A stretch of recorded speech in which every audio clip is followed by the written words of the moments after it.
Today, on The Power of Framing, we'll kickstart the week with a short story to frame a new virtue and gain a renewed focus. Are you ready? Let's step into the vault. Welcome to Monday. As we kick off the next 2 weeks exploring ownership, I know this virtue can mean different things to different people. But, newsflash, I am not different people. I'm me. And in the spirit of this virtue, I'm going to own it by sharing how I frame it for myself and my family. Here's this week's framing question to kick us off. How do you challenge what's familiar, explore what's unknown, and intentionally own what's yours in your head, hands, and heart? Let me tell you a quick story of ownership as an all-girl dad, or as I've been affectionately dubbed, the skipper of the USS Estrogen. My daughters often pick up words and slang from their friends, things familiar to their ears, but not yet fully understood or truly owned in their hearts. They're repeating without context, something you and I probably do a lot as well. It doesn't have meaning to them.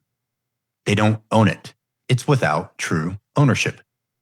Now, they're not using bad words intentionally most of the time, unless maybe Karina. She's a stinker. She does.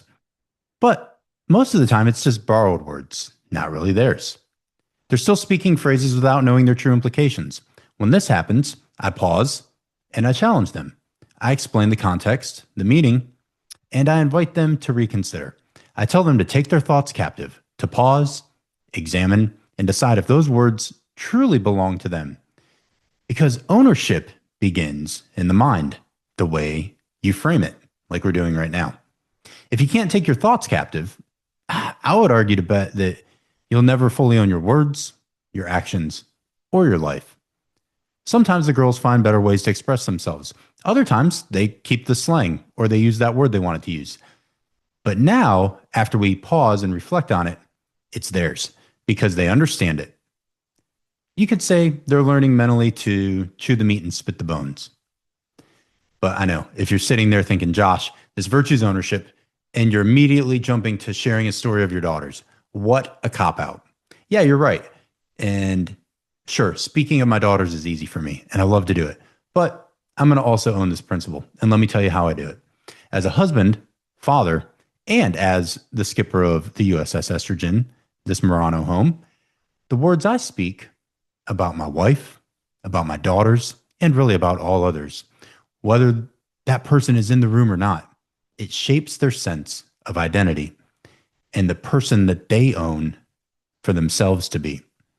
My spoken identity over them can either affirm their true, God-given worth the way I view it, or it can plant seeds of a false identity and ownership that won't serve them well. I could drive them to start owning something that they have no right to claim because it's either not theirs or should never be theirs. And that's the more harmful part about it. That's why I strive to choose my words carefully, even in moments of my own frustration or correction that might be warranted. My words, I'm confident, help shape what my daughters and my wife believe is possible, what they believe about themselves, and possibly the most important part of this is it shapes what they will eventually own as what they believe about who they are, whose they are, and their place in this wacky and wonderful world. So, whether it's my daughters using silly words, me choosing my words with care, or all of us, you included, wrestling with our thoughts, our actions, or our emotions. Here's my question for you.